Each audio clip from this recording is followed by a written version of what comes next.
All right. A huge thank you to our crew for logging on today.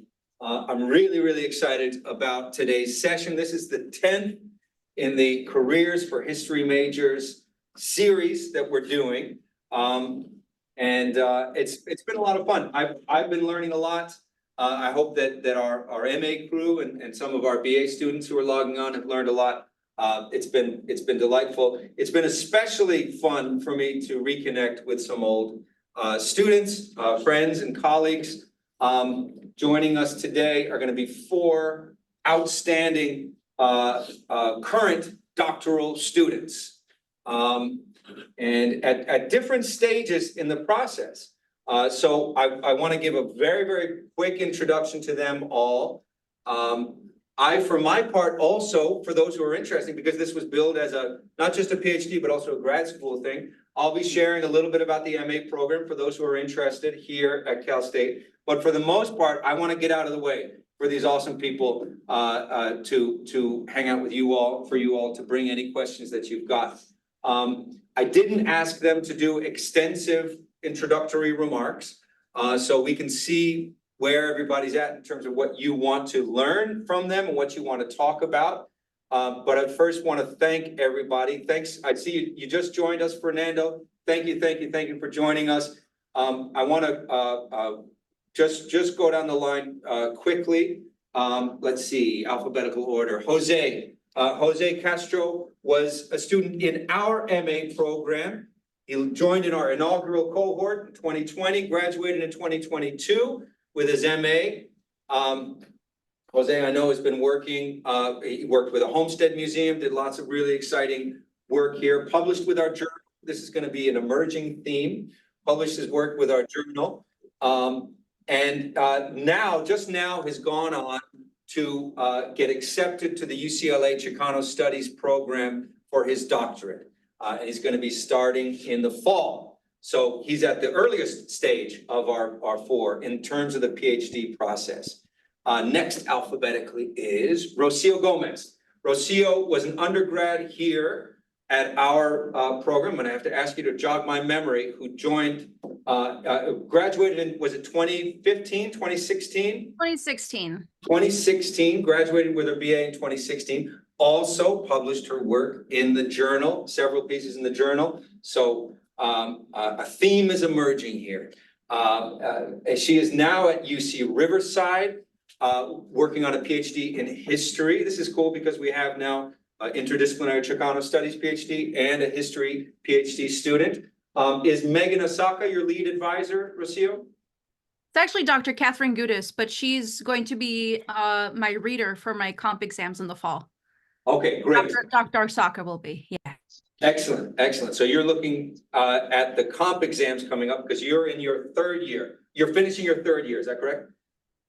Okay, great. All right, next alphabetically, Fernando Sanchez is up at UC Berkeley. You're joining us from Berkeley, Fernando? All right, awesome. Fernando graduated in, I think a couple years later. Was it 2018, Fernando?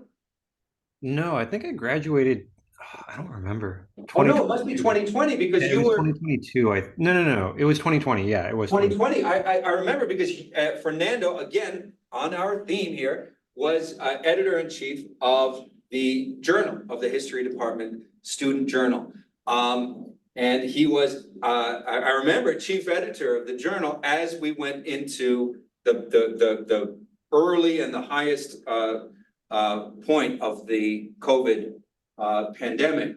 And so he shepherded the journal through that process, through that really challenging process, with another wonderful issue of the journal. Really great to have Fernando, who finished his BA here and then headed up to Berkeley. And Fernando, are you in your 2nd year? You're finishing your 2nd year at Berkeley, is that correct? Or your 3rd? Finishing my 3rd, yeah. Finishing your 3rd, okay, great. And so you're also looking at those comps coming up, is that correct? Yes, things have gotten a little weird for me, and I will explain it all in what I wish I knew coming into grad school and in the future discussions. But looking at comps right now, just things are complicated, unfortunately. But yeah. Comps are complicated. Excellent. Thanks, Fernando. I'll turn the floor over to you guys in just a minute. And then Sarah West was a classmate of Jose Castro coming in to the 2020 inaugural class of the MA program, graduating in 2022, working on the Civil War, women, gender, and class in the Civil War and Reconstruction era. Sarah also had a really interesting path where she connected with folks in Mississippi. She's at Mississippi State right now. She connected with folks over there for an internship, I think, before you headed out. And then you're at Southern Mississippi and you moved, I think, with your faculty advisor to Mississippi State, which is amazing, which is a really cool, challenging, but a very impressive thing for anybody to do at any stage in their career. So I'm really excited about that. And Sarah, you also were involved in the journal, is that correct? That's correct. I co-published 2 pieces. 2 pieces in the journal. So there's our theme as faculty advisor on the journal, watching these really wonderful students come through the programs, get that experience in the journal, and then move on to doctoral programs. Very impressive group of people. I'm so grateful that you took the time to join us. I'm going to shut up now. I'm going to get out of the way. I probably won't have heard the last of me, as you all know. But I'm going to go ahead and kind of make it a free-for-all here in terms of who wants to talk. I don't know if you want to go in alphabetical order to say a quick hello, or if you have a couple preliminary thoughts that you'd like to share with everybody. I'm going to turn it over to you guys.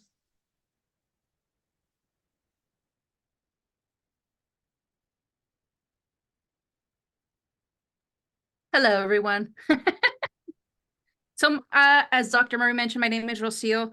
I'm a 3rd year in the public history program, actually at UC Riverside. I got my master's in the history last spring, I want to say, and then I'm continuing on to my doctorate.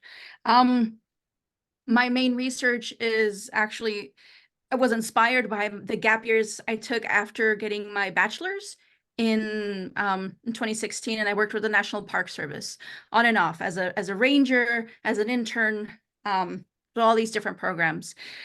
So my main research is looking at the construction of the American narrative at National Park Service units, specifically looking at one in particular, Pipe Spring National Monument.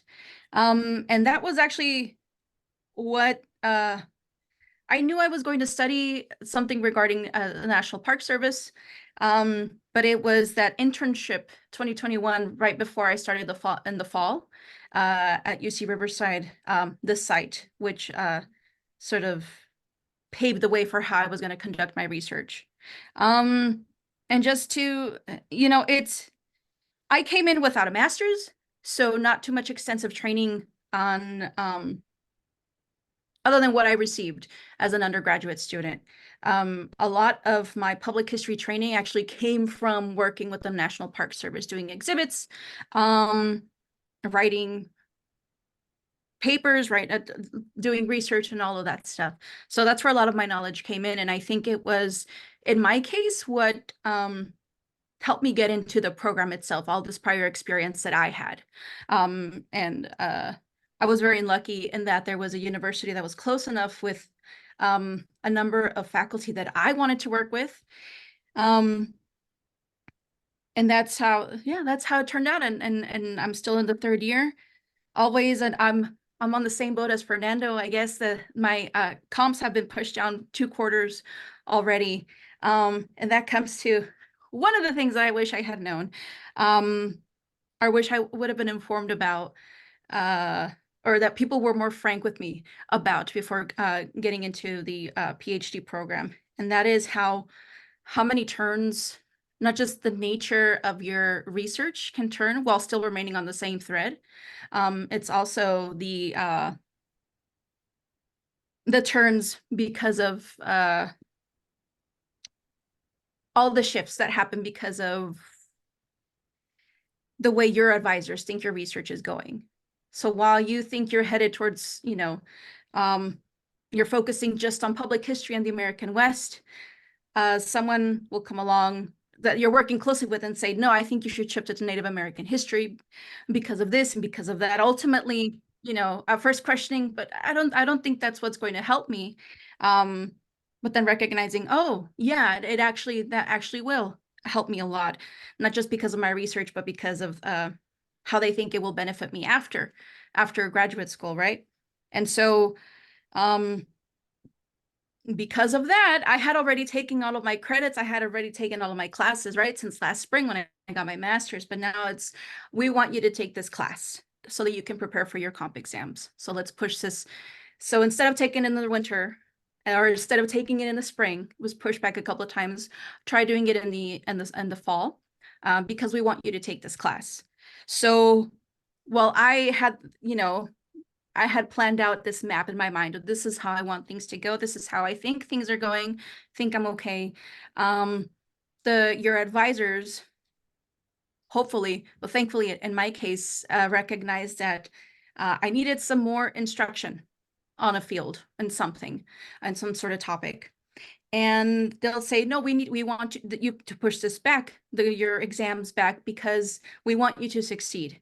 And we don't necessarily think you're ready to take on this exam, especially with your complementary from the Native American history, because you haven't really taken a class in that. And while you have this reading list that's filled with wonderful books that'll give you a very comprehensive idea of this field, we would still like you to take a class. And so personally, I was done with classes, and now I find myself at the request of my advisors to take it on, and I'm recognizing how much I needed it. But it still, I think, pushed me back according to how I planned things in mind. And I knew things were not going to be as linear as I was hoping, predicted, was hearing from other people. So just it can be very unpredictable in when it comes to what you need in order to succeed in your exams. And and if you have advisors that care, I see that my advisors care. They want me to be as prepared as I can, and so sometimes there are some delays. And so that's one of the things that I'm recognizing. Oh, this is it's setting me back. I could have finished this out a little earlier, could have turned out these exams a little sooner and been ABD by the summer. But unfortunately, because they saw this, that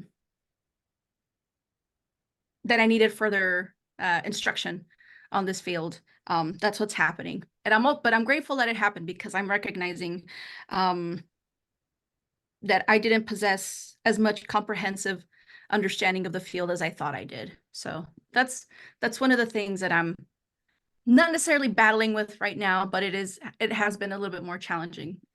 But yeah. That's a great start. Thank you, Rocio. And I want to, I guess I just threw you guys all in here for somebody to jump in. So thank you, Rocio, for starting us off. Who wants to jump in next? That was great, and that's a point I think that we'll probably revisit, that sort of twists and turns idea. Really excellent. Who wants to jump in next? Hi, me, Jose.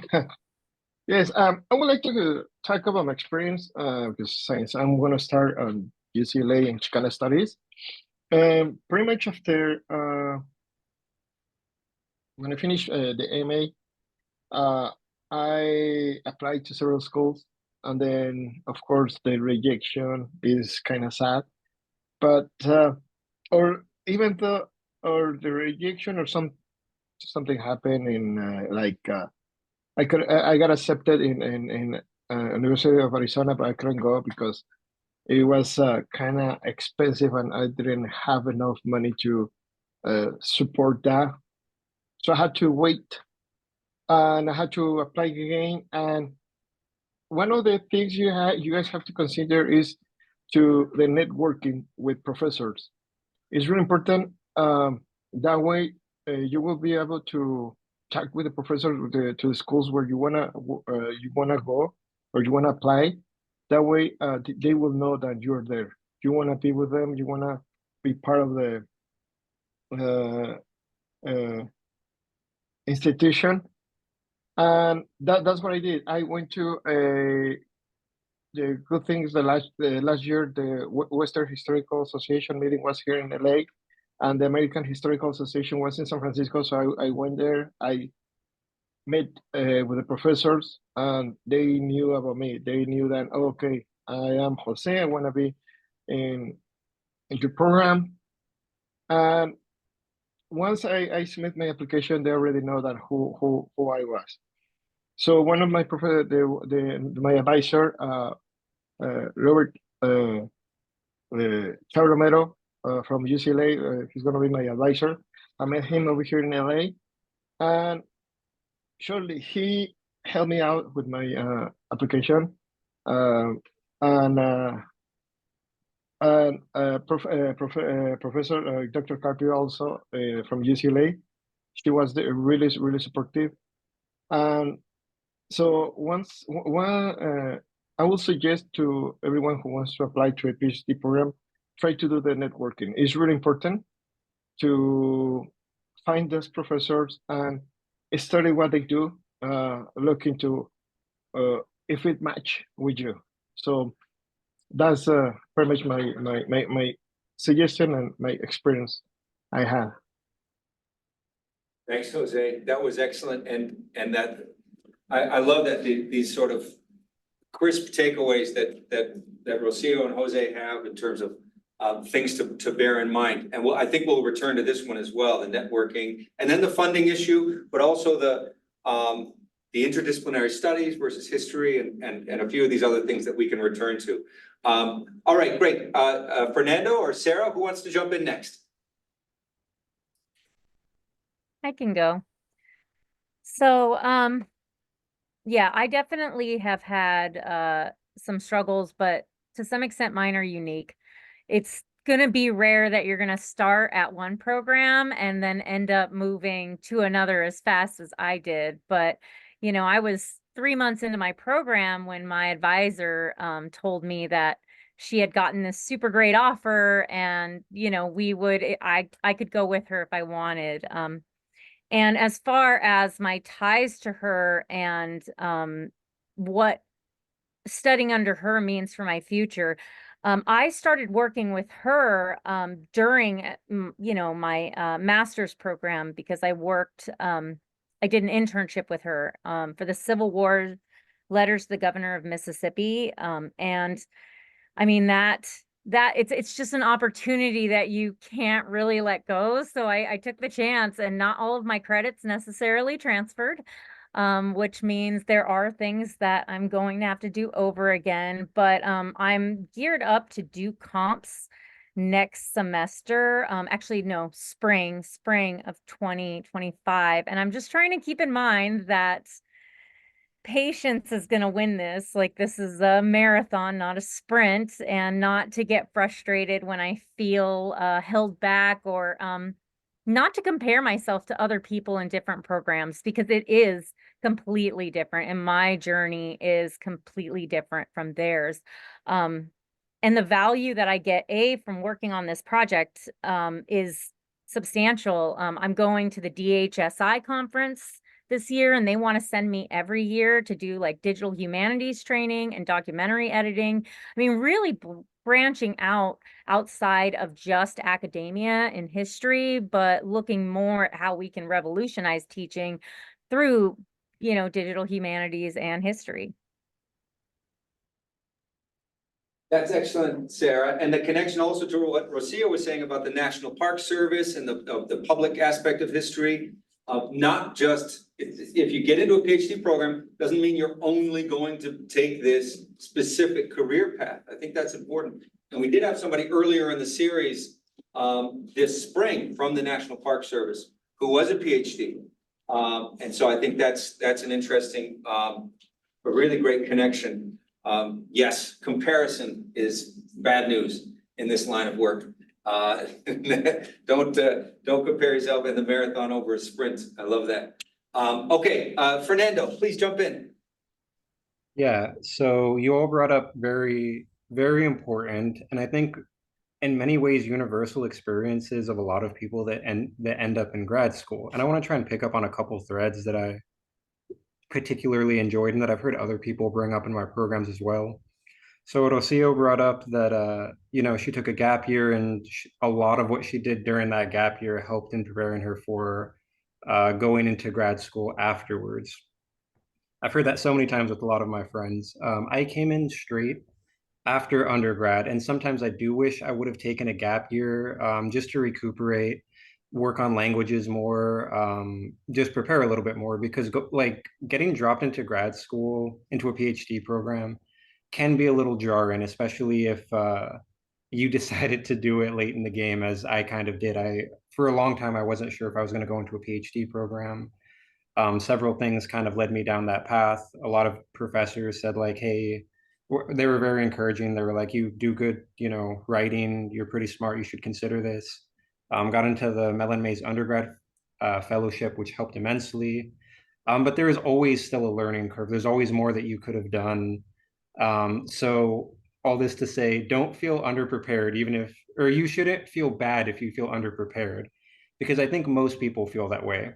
You should definitely prepare, but you will never know everything. There is always curveballs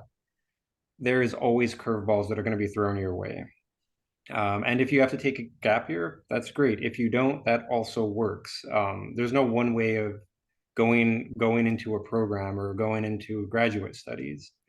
Jose brought up about funding. That's very important. Make sure you get funding in order.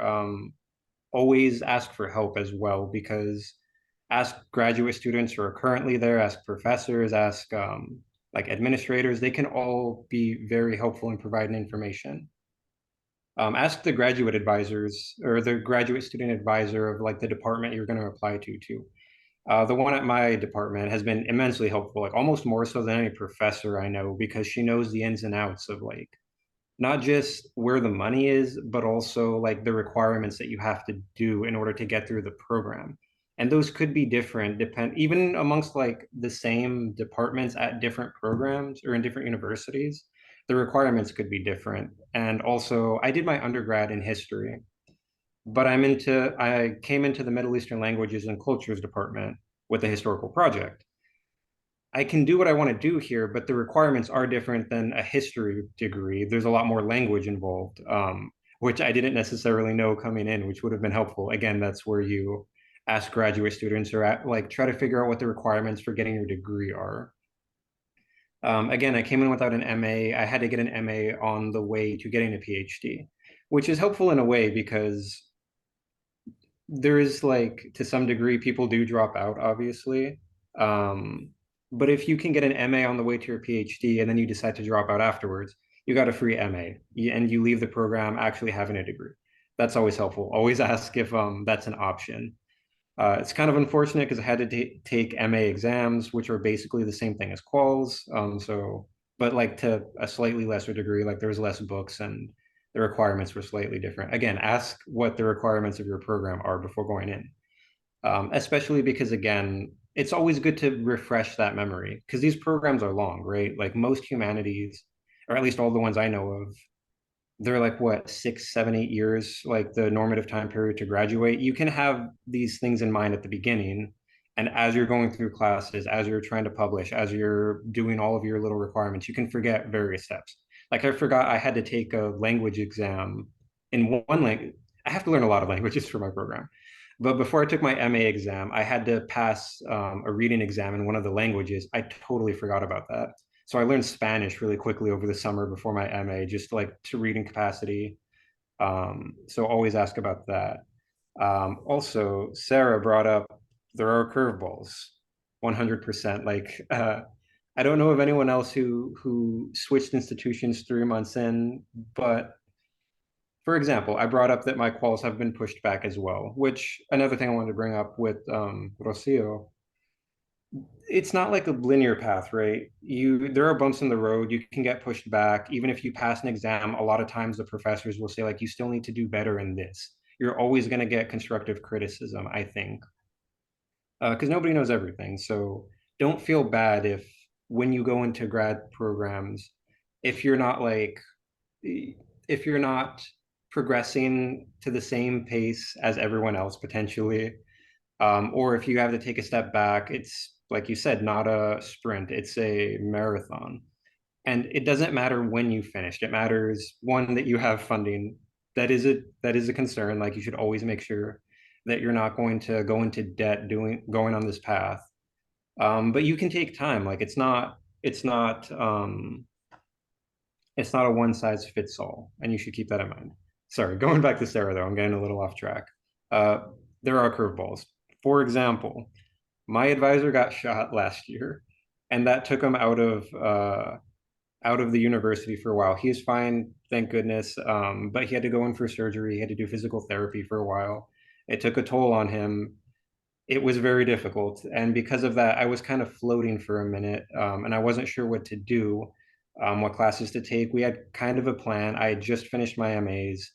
So now I was trying to put together a quals committee and not really sure what to do.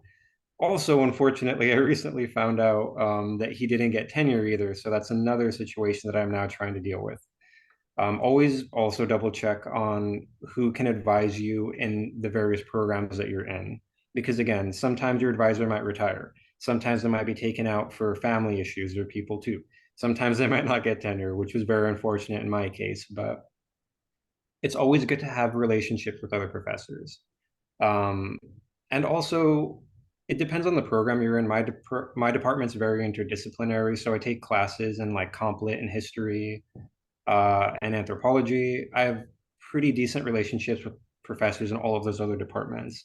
So if worst comes to worst, you can have like a paper advisor in your department, but work primarily with another professor who is closer to your field, or who you just like more, or who fits your style better. Anyway, that was a lot, but those are some of my thoughts. Grad school is kind of crazy, but it's fun. It's definitely an experience, and it's very rewarding, but it is difficult, and you will have to some degree make it up as you go along. But you can, again, prepare for that. There's a certain amount of research. Again, you're going in to do research. You should do research beforehand. Always know what the requirements are in your program. Always know who's who in the department. Talk to people. Just talk as much as possible. Whoever is willing to listen and give you good answers, just reach out. That's excellent, Fernando. And I like one thing one of my favorite pieces of advice to give students, whether it's here at Cal State or as they go off into other roles, is to ask for help and to make your needs known. It's really, really important to make your needs known, because you're going to be encountering a bunch of wonderful people who have seen people thrive doing what you're doing and people stumble doing what you're doing, and both. And they'll know what kind of advice you need at different times. And then the grad coordinator, of course, is a crucial, the staff, grad coordinator staff. There will be a graduate director who's a faculty, and there will also be a grad director, usually at an institution like the ones where all of our guests are, where there will be a staff member and a faculty member who are overseeing the graduate program. Just a quick sort of note to flag for anybody who is totally unfamiliar with this. Generally speaking, in the American system, you get into a PhD program and you're going to start by getting an MA. That's the American system. In the British system, in the UK or in Australia, generally speaking, you'll have two separate freestanding degrees, where you're going to do an MA program, you'll do it, you'll finish it, and then you'll get into a PhD program. You'll apply. This is relevant, I think, for some of our MA students, because it may be that you think, you know, I actually didn't realize, Fernando, I didn't realize you're also in an interdisciplinary program. So you come in with an MA, if you're coming from our program into an interdisciplinary program, like another student, Jose, and then also another student, Alexander Serrano, he got his MA in history, and then he got into an interdisciplinary PhD program. He's going to pick up another MA on his path. It's going to be an interdisciplinary, and we may also have Sarah's situation where she comes in with an MA, and some of those courses are going to transfer in, some of those courses will not transfer in, and that's going to be a sort of ongoing negotiation as well. I think another and a common thread with Fernando, that's a really tragic situation to be in, and Jackson noted that professor he wanted to work with had a health crisis right before he enrolled. I think that kind of thing, and then the situation with Sarah's advisor being mobile. It's, if you can get in with a tenured faculty member, that's great. It's not a deal breaker to work with an assistant professor, But as Fernando said, if you find yourself in that situation, you're going to want to bolster your connections in strategic ways. And I'm sure that faculty member will be the first to say, yes, absolutely, make sure you have other connections here. Because oftentimes the people you're gonna be excited about are gonna be hot stuff as well. And so they're gonna be, you know, if they may be mobile, they may be, it's a common thing for assistant faculty to move from one institution to another. At an institution like Berkeley or UC Riverside or UCLA, any of these institutions, you may find that there are faculty who are not going to get tenure. And then they'll be in a more precarious situation, and by extension, you'll be in a more precarious situation. So making those sort of arrangements is really important. We didn't go over too much of the actual mechanics of the application process. I don't want to go into too much of the weeds on that, unless our guests want to talk about that. Did any of your programs require the GRE, graduate record exam before you came in? Nobody. I think both programs I applied to and got into required it, but it was just an issue of, it was around COVID time.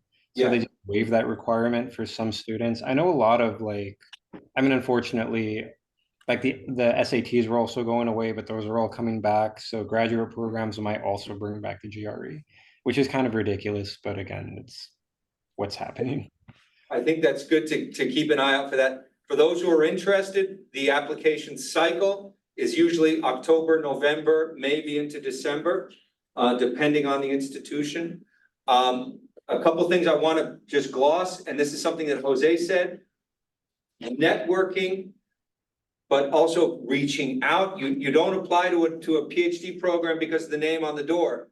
You apply to a PhD program because there's somebody there you're excited to work with. I was gonna say because they're giving you more money. Yeah, because they're giving you more money, right? But if that's funding is crucial, but you don't, I know people who got into PhD programs at marquee, very high recognition name institutions, and they had advisors who said, yeah, sure, come on in. And then they couldn't get a meeting with them. So I think it's important that you have a connection with faculty members at the institution, as Jose said, and as Jose did, and reach out, get to know them even through the application process, so that when the applications come across their desk, they say, oh, great, he got his application in, that's mine. And they say, I want this guy, and they start waving your name around the department, saying, make sure you let this guy in and give him funding. And so you have a champion there who's excited to work with you. So of course, in all of the last 10 sessions that we've been having, all the rules of professionalism and maturity and all these interactions apply. Very, very, present and correct on your communications and everything like that. Don't send a 3-page email on your first outreach to a faculty member you're interested in working with. Send that preliminary note that says, hey, I'm interested in working with you. Those kind of networking things are really, really important. And again, as Bashar joked and as Jose said, funding is important. Unless you are a hedge fund manager, a PhD is not really an option without funding. Not realistically. You're not going to graduate with a lawyer's salary where you can make $150,000, $250,000 out the gate, and you can happily pay off your PhD debt. PhDs are funded generally. Like Jose, I got into a PhD program once without funding, and I said, oh, I didn't know. I said, oh, this is so exciting, this institution, I'm so excited about going there. And I said, so what's the funding package? And they said, nope, no funding package. And I ran the other direction. I said, that's trouble. You get into a PhD program with funding as a rule. Again, unless you're a hedge fund manager, unless you are a duke of some region in Europe, and you have family wealth that you can bring to that. It is an enormously expensive enterprise. I would say prohibitive, quite literally prohibitive, unless you are Independently wealthy. unless you're duke of whatever. So I think I do think that's the sort of general rule of thumb. You get in, and you get in with funding, with some kind of expressly clearly stated funding package. I think that's important. Those are a couple of the key things that I just wanted to flag. And if anybody in the Can I add to that actually? go ahead, Jeremy? Rocio, jump in.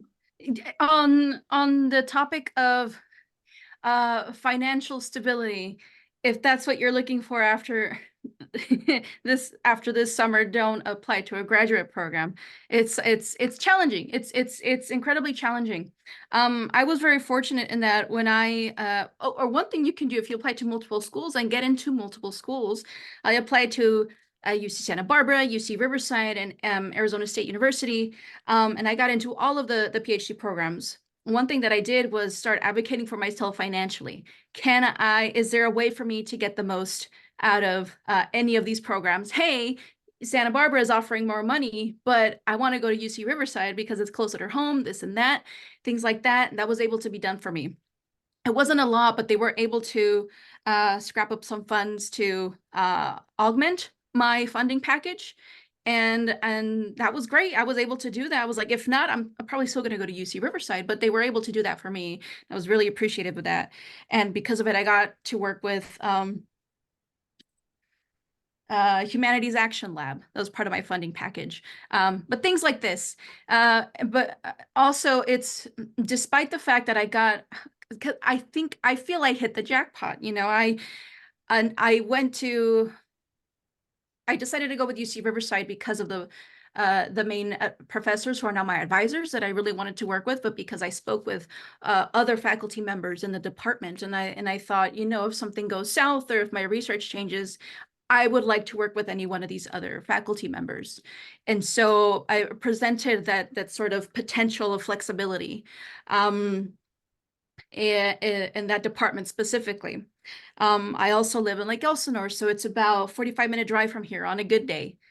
But even so, I got a funding package for 5 years. Summer funding is not always guaranteed, so you have to constantly apply to funding. You know, you have to, and therein lies, I think, a big challenge. I'm also very lucky in the fact that I can reach out to these national parks that I've worked with and say, do you have a summer internship? Yeah, we can set you up, you know, the next summer or something. Sometimes that doesn't necessarily happen. And sometimes you still struggle financially. I'm sort of, to be quite frank with you, I'm not very happy with the financial decisions I've made. This is for total transparency. I fear sometimes that I sacrifice the potential for financial prosperity by coming to a graduate program. And so this is something to take in mind. And this is to keep in mind rather. And this is one reason why I say advocate for yourself financially. If you get into multiple schools, you can try some negotiation, or in order to sort of establish the security net for yourself, take gap years if you need to. Put your bachelor's to work. If you're not sure, I wasn't sure I wanted to go to graduate school. I said, I want to see what it's like to work at these institutions. I want to be a park ranger and stuff. And I did that. And I recognized there's a space of reckoning happening in the national parks regarding them and tribal collaborations. Their collaborations with historically associated peoples. Oh, if I go to school, if I get training on this, I think I can come back to this field and better serve these communities, you know? So that ultimately prompted my decision to start doing my research, to start reaching out to professors from all of these universities, see where this would be a good fit. So keep that in mind. It's going to be, I mean, regardless, there are always going to be struggles, but if a financial struggle is on your mind, that's something to keep in mind. Maybe, you know, work for a few years, save up some money. I wish I could have saved up some more, but again, I was doing a bunch of internships and stuff that didn't pay as much. So even while I live with my folks and I'm close to the university, I'm still facing some sort of struggle. And that's just to be completely transparent. And this is the case with some of the other people in my cohort who are in either second, fourth, fifth year in the department. So there's that. On another note, moving away from finances, there's I don't want to stay in academia. And this was something that I told all of the faculty that I spoke to. Is it looked down upon if I want to go get my doctorate, but not remain in academia? And while all of them said absolutely not, there's no issue. You can totally, we would accept you into our program if you don't want to stay in academia. And so this is something I was transparent about this as well. I said, I don't want to do a lot of teaching. I don't think I'm going to be going to conferences constantly. If I have research I want to show, if I have research I would like for people to know about and have them share with me their own experiences, their own research on a specific topic, I'm going to go do that. But I'm trying to keep a healthy balance with the parks that I'm doing work with and academia. So they accepted me into all of these programs knowing that I wanted to take this degree and this training to the public sector. And so that shouldn't deter you from applying. If you're like, I want the training, but maybe they might not want someone who's not interested in staying in academia or interested in staying a professor, just share that information. You'll never know. And more often than not, because I'm in public history, I think that was like, they kept telling me, well, because you're in public history, you might have, a better chance at getting a job in your field than people who are going to remain in academia. And that's only because limited, jobs on the market and things like this. But I'm still adamant about not staying, in academia. And this is, I'm not looked down upon. There's no sort of, what's the word I'm looking for? I'm still fully accepted into the program by my peers, by colleagues, and by other faculty members who understand this and are respectful of that decision and don't think of me as any less of a scholar or whatnot because of that. So if you don't want to stay in academia, you can still get this training. You can still, there's a lot of benefit to the graduate school. But again, these are challenges that myself and other grad students years before, and they'll experience, years after me, some realities that have made life just a little challenging. And that's just to be quite frank. Despite all this, I feel I am where I need to be. And I am still very grateful that I found faculty members and I developed a network of people who are very encouraging of this path that I've chosen. So. Thank you, Rocio. I think that's really important to hear. Reminds me of people who said there's some writers, I don't know who it was, Joan Didion or somebody else, but so people would ask them if they want to be a writer, they'd say, if you're thinking about whether or not you want to be a writer, don't. And that was it. If there's any question that this is the path that you're excited about, it may not be a fit. You have to have the drive, and it was also a generous note to end on that you feel that you're where you want to be. This is an enormous thing. I also experienced challenge financially in my first 2-3 years in PhD programs, and then beyond. And you're not going to come out with a lawyer's salary. So I think that's really important as well. So that it's of course a metaphor or a cliche everybody's heard 100 times, but the journey has to be as important as the destination. The path, the actual path through graduate school has to be one that is rewarding and fulfilling and enriching, and a path that as painful and as gritty as it sometimes is, you feel you're in the place that you want to be, it's a different experience. Next week, we're going to hear from lawyers. It's a very different experience from law school. Law school, I've talked to a few people. We're going to hear from Randy, among others. Some people going through law school, they just grit their teeth and they bite on a strap of leather and they just get through it. It's a dog eat dog environment graded on a curve. And it's very, very different from a doctoral program in history or in interdisciplinary studies, where the journey is enormously rewarding. And that isn't to say law school isn't as well. It can certainly be and should be, but it's very much about getting out on the other side and getting into the field. Okay, that's really great, and I like that strong medicine from Rocio to everybody really give this some consideration. I share those experiences of that struggle. Sarah, Jose, Fernando, do you want to jump in? I don't see any questions in the chat, so until we have questions or hands or anything like that, I want to continue to hear from our guests. Sarah, please. Yeah. So I will say that the program I'm in now offers either 12-month funding or 10-month funding. You just have to take classes during the summer. So when you're looking into programs, if finances are important, which they are to everybody, it's a good thing to know. So that way you can make sure you're getting paid year round.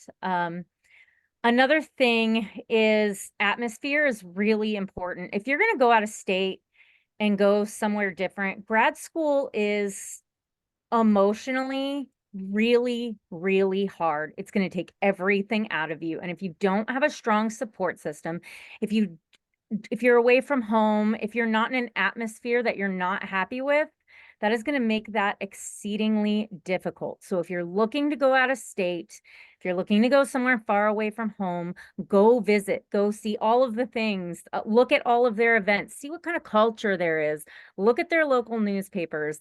Where I started in Hattiesburg is significantly different from where I'm at in Starkville. As an older student, I'm basically in like frat house hell. Pardon my language, but it is very much geared towards very, very young people. And that is something that I struggle with because it's hard to connect with older students. And on that note, kind of moving on from there, if any of you are older students, while I don't want to go into academia, after probably in my final year or two, I will end up teaching or TAing as a part of my assistantship, just so I can have the option, just so I can be as well-rounded as possible, because everywhere you move in the history community is a networking opportunity. It's always going to be a chance for you to get where you want to go. And I loathe the idea of teaching, but I will do it if it gets me on the next project that I want to be on. And lastly, on that note, grad school, make sure you're absolutely excited about the topic that you want to do and revisit that regularly. Because the thing is, with comps, you're going to have to study all kinds of things that you just don't like and are not interested in. I hate colonial period America, and that's okay. It doesn't make me any less of a historian, but I have to learn it. And sometimes when you're getting bogged down with these, early, the required courses, it is really hard to remember why you're there. So revisit your topic, like your research, the thing that excites you to actually be there often. I mean, obviously these courses do have benefits, okay? You're going to be able to learn how to explain like a historiography, and how other periods study that and, how they've come from where they were to where they are now. So it's valuable. It just, sometimes it's boring. And you just have to make sure you remind yourself why you're there, what you love. I wanna. Bashar said it sounds like a marriage. Sounds like a marriage. Jose, please go ahead, and then there's a question for Fernando after that. Please, Jose. Yeah, just real quick to point about what Rocio say about when I got accepted to Claremont Graduate University the first time, but they gave me. I was so happy because they gave me to 20,000 grant, but that 20,000 grant was going to the fees. Pretty much, they didn't have any package for me. I had to pay like the rest. So it was about 60,000 per year for my packet. So that's when I was like, okay, so they are not giving any package from the package. So that's why I had to take a year gap. And during that period of time, what I did is to continue to do my research, doing some research until I wrote an article that I published in the U.S. Catholic Historian, and that support my application when I applied to UCLA. And as Sarah say, I have to look into something that I like, so I can enjoy what I'm doing. And that's why when I noticed, okay, so if I go to Chicano Studies, I won't be historian, but they told me, yes, you still being a historian, but with something else. You have, you're gonna be able to go into be interdisciplinary to ethnic studies and religious studies. So that opened my possibilities to work even as a faculty or do some activism during this period of time. So it will help me out and during my PhD or and after my PhD. So look into those opportunities and don't stick into one idea. And as Sarah said, look into something that you guys like, because it's kind of difficult when you are there and you have something that you don't like and you want to quit or you want to do something else. Thank you, Jose. That's essential. And as Sarah said, and Jose said, you've got to, when you're in the grind, you've got to have something where you say, okay, I know I'm going to return to that. That is what really lights my fires and gets me excited. I had to do the same thing with certain things in my the first 3 years of my doctorate, where I was working on things I was not terribly excited about. I also wanted to just amplify again. Everybody knows, but this is the sort of comparison thing. I remember, and to Rocio's comments about struggling, when there were other people to the left and the right of me who seemed like they weren't struggling, that sort of experience, you know, just remembering that this is very, very individual. Once you get into a program like this, it's going to be very personal and different from other people's experiences. So that comparison idea is important to avoid. Fernando, there's a question here for you, and I think, and others if they want to jump in, but from Sierra, she said she's interested in applying to PhD program straight from undergrad. Do you or does anyone else have advice on how to put together an application that stands out in a sea of other impressive applications?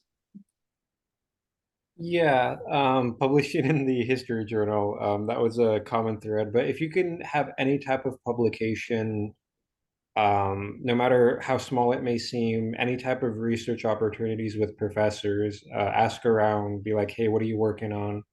Can I be a research assistant? The meeting of the minds helps immensely, especially in the sense that when you're applying, if you get to the interview phase, they're going to want to hear, like, if you sound excited about your topic, if you've thought about questions relating to your topic or your research, where you want to take it, how can it be applied to different areas, things of that nature. So I guess, again, sorry, I'm all jumbled today, but short answer is see if you can publish anything, try to become the one of the chief editors or even just an editor. Anything that has to do with research, really. Anything that shows that you have some type of capacity going in and you understand how to do research, you understand the requirements, you've worked with professors. That's primarily what you're going to be doing in grad school anyway. And this goes back a little bit to what I was saying earlier, but also just do a lot of research on your program. So if you can, like, again, my program requires you to learn a lot of languages going through. So you can stand out by saying, I know that I have to do these languages, or like even like I have some like say over which languages I can learn. For example, we have to learn like a European language. It's primarily either French or German. I convinced them to let me do Spanish because it was easier for me to learn. but also because there's a large Arab diaspora in South America, a lot of whom write in Spanish. So like I was able to make that argument. I was able to bring up like just that fact in my interview. It impressed the committee, or the people who were interviewing me. But again, if you know, like you can say in your application, like, oh, I know these are some of the things that I have to do in the program. I've begun learning these languages because this, and this, I think will relate to my research or will help in this area, um, so on and so forth. Yeah, things like that. Oh, also, if you're going to apply to anywhere, if you're studying like an area studies program, or if you're studying the history of a country that's not the United States, try to visit that country or like do some type of study abroad or again, research in that country, because that's also a big deal, especially because I do stuff in the Middle East. It's kind of a funny thing, but you don't know if you're going to like the place that you study until you actually go there. Because if you're going to be doing research in another language or in another country, you should go there and know like, okay, I know what it's like to travel now. I know what it's like to try to go through like the various institutions of this other country. I know what it's like to live there for a period of time, which you will likely have to do when you're dissing, writing your dissertation or doing research. So yeah, that's also quite important, and it'll again make you stand out if you can say like, oh yeah, I've lived here or I've studied here. This is what I've learned, so on. Thank you, Fernando, and thank you from Sierra. I don't want to keep our guests too much past the bottom of the hour because we've already asked them to share their Monday evening with us. But I also want to give everybody a chance to wrap up. Any other thoughts that have popped to the top of their mind as we've been discussing? I shared in the chat the journal, which has come up again with all four of our guests here. So I hope you all take a look at that and make sure that you're tuned into what's going on with the journal. In just a second, I'll also re-share again our MA program. This has been such a great presentation. I haven't gone on for our undergrad students in the audience to talk about our MA program. You know where to find me. I'm easy to find, and I can do the song and dance about the MA program anytime. So you can come and talk to me then, or anytime in my office hours. But I'll put that into the chat in just a second. And Daniel, please go ahead with your question.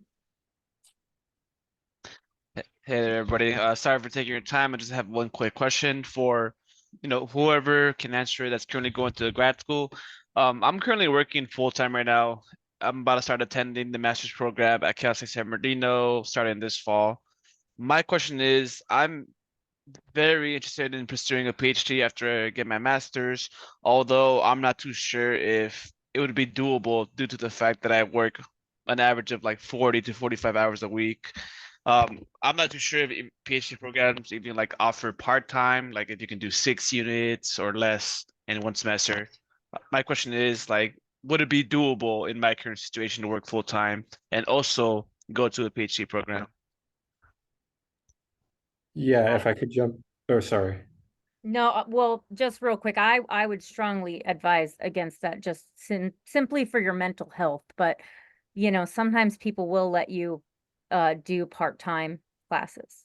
But Yeah, I would echo what Sarah said. Also, when you go into that's the funding aspect of it. When you go into a program, like they fund you, hopefully to some type of livable degree, especially bigger programs at R1 institutions. Like that should be the case. You should have like a livable salary. You shouldn't be having to work part-time or even full-time. And again, if you're in a program, like they expect you to be a full-time student. If you're not a full-time student, you're not going to get the funding. And then the whole thing kind of falls apart. Beforehand, like I don't know. I worked also, I think I was working like 3 jobs at some point during my undergrad. It's not tenable going into a PhD program doing it. It's just going to be too much work. But yeah, like I said, if you do get into a fully funded program, like it'll again hopefully be a livable situation. All of the UCs recently just went on strike to try and get that, to try and get various the unions try to get a lot of stuff. They kind of dropped the ball a little bit in my opinion. I don't want to get into it, but again, like you will have some type of money coming in so that you don't have to work outside. Also, you're likely going to have to teach at some point. That's also where like money comes in. Once you start dissing, though, I do know of people who had jobs outside of outside of academia to make money. Like I have a friend right now. I don't remember if he's a full-time or part-time professor, but he's working at the community college here. So he makes like way more money than the rest of us, and he's like currently finishing up his dissertation. But yeah, like again, like Sarah said, it's really shouldn't be working once you get into the PhD program, at least full-time. There are some people who do it. It is very difficult though. Sounds good. Yeah, I was just kind of wondering. I do appreciate the answers. Yeah, I mean, my concern is that I just hope that they could fund me enough to where it could be a livable wage, because at the very moment, I can't afford to make anything less than what I currently make, or else I would definitely not be able to keep up with my expenses. Yeah, Daniel, I want to add on to what Sarah and Fernando said, and to what Rocio said earlier as well, about finances. I was working part-time through my MA, and then I was working part-time through the first and second years of my PhD. And it was very difficult. And it was unique to my situation. I wish I didn't have to do it. But then another thing, just back to a point that Rocio said about making your needs known, and about if you get into 2 or 3 programs, it is not unethical. It is simply wise and the right thing to do to say, hey, this program's giving me this. I would love if you could do that too. Is that possible for you to do that as well? A big thing for doctoral students is housing. Sarah brought that up as well. The housing situation is very, very important. So you should have make your needs known early. It may be that you need to get on a list, and if you don't know that until you show up, well, you could have known that back in the spring, and you could have told them, say, hey, I need to be on this list. Please get me on this list. You'll get on the list, and then it'll shorten the time. To you getting into graduate student housing, which very often for me in a place like La Jolla, or in a place I know like Berkeley, or any of these areas, it'll often be a neighborhood that's very desirable, really wonderful place to be. The campus will also be in a great place. It'll also be in a very expensive place. So if you're not in graduate student housing, you're probably paying 3 times as much. So you want to get into graduate student housing. If you want to be right there, right next to the school. And also, it generally is going to be, if you're moving to another school, to a distant location, you're going to show up like Sarah in a new place. You're going to want to be in a community, in a like-minded community of students, maybe graduate students. And the last thing I want to say, and this is something for students who are sometimes new to this sort of program, is you are starting to some extent your professional life when you enroll in a PhD program. That's my experience, and I'm interested to know if others feel differently, but you're not, and this may be the case if you're a first generation a college graduate, as I was, where you come in and you have a lot of family members saying, oh my God, Jeremy, you're gonna be in school for another 7 years. What are you gonna do with all that time in school? So you had to really explain to people that I was beginning a professional or paraprofessional life when you get into a PhD program. And that generally means when I got into graduate student housing in my third year, third year, that I was living with other families with kids running around. And this is different, as Sarah mentioned, a different situation. It depends what you find yourself in. But it's not Animal House for the most part. I mean, you're not going into a situation where everybody's a sort of eternal student. You are very serious-minded folks in a place that is full of professionals and paraprofessionals, and I think that's one important thing I want to just flag there. How much student debt does one typically? This is important, Vidal. I'm glad you asked. It should be 0. That number should be 0. You should not be paying out of your pocket if you get into a PhD program. Now, it may be that you find yourself in a situation where you need to take out cost of living loans or something like that, but hopefully, as Rocio and Fernando and Sarah and Jose have told us, you make your needs known when you need support, when you need guidance, when you need people to go to bat for you. I leaned sometimes very heavily on my graduate advisors, like embarrassingly heavy. How I was like, the metaphor I always thought of was somebody who's trying to do a gymnastics maneuver but shouldn't be trying to do it. And so the spotter has to actually like do the whole thing for you. I don't know why that metaphor sticks with me, but that's how I sometimes felt in the arms of my graduate advisors. Like, I am not qualified to be here, and you are really bulldozing me across the finish line here. That was like deep imposter syndrome. And I would make my needs known, and they would often go to bat, and they would help get little pots of funding for summer, for travel, for those kind of things. So you have to make your needs known. So Vidal, to your question, you should get into a funded program, and you should not be taking out 7 years of student loans to get into a PhD program. And that was the example that Jose mentioned. That sort of extreme difference between the situation that these two different institutions offered him. Very, very important. And the key ingredient, sorry to go on for too long here, the key ingredient is that a faculty member or 2 or 3 or 4 know about you, want you there, and are gonna go to bat for you and are gonna help you find things. Rocio, please. Oh, yeah, I didn't realize I had unmuted myself. Yes, I do wanted to add to that, and I wanted to share with you, Vidal, and everybody else something that you had shared with me when I was an undergraduate, Jeremy, and is to think of a doctorate program as a sort of unique form of employment. So the funding package that you're getting is essentially, oh, we see value in you and your research that you're going to bring to us in exchange. Well, we fund you. Your research, you fund you as your student, you're learning, you're utilizing our tools to further your training. In exchange, you're going to teach for us. You're going to be a TA for us. So it's this sort of, we do this for you, you do this for us sort of thing. So look at the funding in that way. If funding is like guaranteed TA-ships, that means it could be some programs have for the first year that you're a student in the PhD program, you don't have to do any TAing, and they just expect you to full-time be a student. And that's one of the reasons why I think that our peers here have said it is difficult to juggle a full-time job with a PhD program. So think of it as that way. When you're the funding that you're looking at, that's essentially them saying, all right, for the rest of this first year is going to be yours. We're paying for it. After that, you're going to have to TA for us or do some other sort of work. There's also, my second year, I was able to get graduate student research positions, GSRs. So I didn't have to teach my second year. My third year, that's when I started TAing.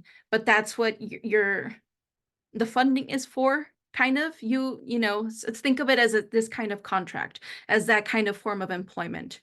And then hopefully, you know, you'll belong to a union and you'll be able to also channel these any sort of frustrations or concerns that you have for the union representative, because you're a student employee, you know. So think of it in that way. And also, just when you guys are applying or talking to, just want to speak to the general application process. When you're talking to professors, starting to network them at the universities where you want to go to or the programs that you want to get into, in a way, what they're gauging is, you know, your value, what you can bring to the university, you know, what your research is going to fulfill. And if you haven't had much experience actually working in, you putting your bachelor's or your master's to use, it's also interesting to point out the things that you hope to accomplish, even if it's, you know, outside of academia. This is what I hope to accomplish.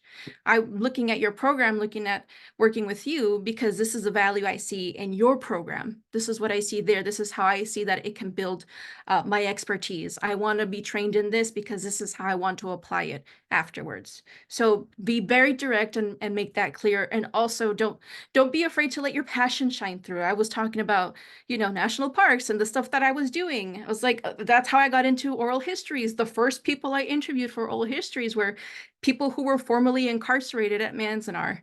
the War Relocation Center. So they were Japanese American incarcerees from World War II. But this is because I've had that experience, but that's where my passion lied, in helping preserve these stories. So let the passion shine through, be direct about the value that you bring, as well as the value that you see in that program. Make that known, make your needs known as well. Advocate for yourself financially if you get into multiple institutions. See how you can work around that. There's stuff you can do. It's a very unique form of employment with an academic institution is the doctorate program. And as much as I harp about how challenging it's been, again, I can already see myself utilizing what I've learned in this program to the places where I want to work. So it is of immense value to me professionally as well as personally. So you just have to be driven to do it. You have to see the end goal in sight and never lose that perspective. Things are always happening. Life is full of challenges, and this is a constant, and this is particularly challenging because you're constantly having to adjust to either your research, to your advisor, something happens to them, or they get hospitalized, or things like this happen. There's constant moving, constant adjusting. And as Sarah said, it is emotionally draining. But I know this is what I need to get to where I want to be. So I'm constantly adjusting. So yeah, just wanted to share what to keep in mind when you guys are applying. Again, your value and their value. Your people talk to my people sort of thing. This is how, that's how it works. That's how the system works, at least from what I've gathered, how I've seen. Thank you, Rocio. And Jose, were you going to jump in there? I thought I saw you raise your hand, but I'm not sure. Go ahead. No, I just want to answer a question from Vidal. 7 years long. Pretty much, most of the programs are like 5 to 6 years, depending how long is your dissertation is going to take. And once you are in school, you had to work with your advisors on the school about the funding, like every year. And as Fernando say, there's gonna be a point that you're gonna be able to get a job, like in a community college or some other place where you can get some money from other places besides the school. So it's gonna you had to work on that through the process of the program. But pretty much I think like during 4 or 5 years you're gonna be you had to work about the funding package. That extramural funding is another option, and your program will love you forever if you bring in extramural funding. There are opportunities, and they'll help you locate that. Again, as I think Fernando said, your staff graduate coordinator and your faculty graduate coordinator are going to be able to enthusiastically recommend that you apply for extramural funding. That's a wonderful thing that you bring in other funding. Because that then frees up funding within their budget, and it looks very, very good for them. And thanks for that note, Daniel. And Sarah and Fernando, we haven't heard from you for a little bit, so if you want to jump in with any parting thoughts, and then I do want to let you guys go. Well, I don't want to. I want to keep you guys around for the next half hour, but I also know that we're all busy. Sarah and Fernando, do you want to jump in with any closing thoughts? I would say, just because you had mentioned like leaning on your advisor, I do think it's important for everybody to know that disability services does not end at undergrad. And, especially with that kind of imposter syndrome, I have ADHD. I take advantage of the extra time I get because I know that I'm challenged, and I don't want that to be a reason why I can't do this. So if you have challenges, just because you're in it doesn't mean you can't go to grad school, and B, it doesn't mean that you can't get assistance and extra time and help with achieving the things that you need to, just like everybody else in your cohort. Thank you, Sarah. Advocating for yourself, making your needs known, and getting the support that is available to you, making the most of that. Fernando. Yeah, trying to think like final wrap up thoughts. I do want to say it's fun. It's very interesting and rewarding. A rewarding experience. You meet a lot of different people, a lot of different interesting experiences, and you get to do things that a lot of people will never experience or will never be able to do in their life. And that's, I think, part of the rewarding aspect of doing a PhD, even if it's not the most monetarily advisable thing. The job market is kind of screwed, but again, you can do a lot with the PhD. It's not just academia, even though a lot of people do go in for academic reasons. I will also say, going along with like the idea that you meet a lot of different people, imposter syndrome is a very unfortunate thing. And I actually am quoting a friend here who made me laugh when I told her, I'm like, oh yeah, I'm feeling like just massive imposter syndrome. She was like, oh, that's an inherently capitalistic phenomenon. Hopefully after the revolution, there'll be no more of it. Always makes me laugh whenever I feel bad. But uh it's hard not to feel that, especially because there's going to be a lot of people who like they come from academic families or they have resources that you don't have. I also made a joke that I was like, there's three people who go to grad school. One, people who are like just from an academic family that's seen as what they do. They're crazy interested in whatever topic they do. And like they know the ropes, they know how to get in, they know the system because there's a lot of family members who come from that. The other type are like rich people who have the funds and means to do so, and it's kind of like a fun, like bougie thing that they do. And then there's people who are, I don't know, I are the people I tend to gravitate towards in graduate school, but it's almost like we were good in undergrad, we were smart, we got encouraged to go to grad school, we had the drive to, it's something that we really wanted to do. And it almost became like an island of misfit toys where it's like, where would we be if we weren't in grad school? And I've had this conversation with a lot of people where it's like, really, what would you be doing? And they're like, I don't know, teaching probably. But again, like we get to teach here and we get to like read what we're hyper interested in. And hopefully afterwards, we get to continue to do what we like to do, which is, again, if you stay in academia, teaching, doing research, like working with other people, helping other people go on that path. But again, like there's different people. And you're going to have different experiences. A professor that I like a lot, who I've worked a little bit with, and who I admire, but also, again, like in talking with them, I'm like, oh, you don't really understand the idea of being like the first person in your family to try and get a PhD, or trying to explain to family members like what you're doing, or just being unsure of a lot of the process, because his uncle is Edward Said. His like three of his brothers are all at UCLA or like American University of Beirut. His father was almost like the finance minister of Beirut. Like just everyone in his family, like across the board, horizontally, vertically, they're all in academia. So he didn't quite understand where I was coming from. But don't be intimidated by that. Like you have a unique perspective, no matter where you fall on that line. Like you will find people who value your input and who respect you and who will encourage you along the way. Um, anyway, yeah. That's such a great note to end on, Fernando. I think that's well, I can't say it better. I think that was a terrific note because so many in my experience, I know so many of my students have a shared experience with what you just noted there, in terms of being very different from a lot of from a lot of people you encounter. So that for that reason, we discourage comparison with people who know that no system to get through it.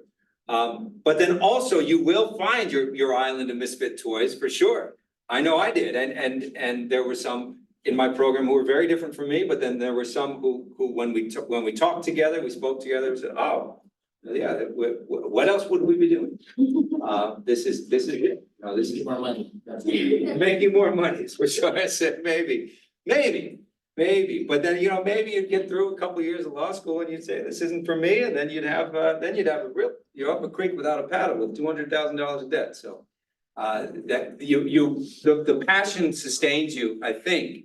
You are sustained by the passion, as gritty and as challenging and as difficult as it gets. I love this. This was the unvarnished truth. This is my unvarnished truth crew. This is really, really terrific, but also in the unvarnished truth is a deeper encouragement. You're not just boosters, you're not just out there saying, go do it, guys, you're saying, okay, are you sure you wanna do this? This is what you're up against. I'm so grateful, Jose and Sarah, Rocio, Fernando, thank you for joining us.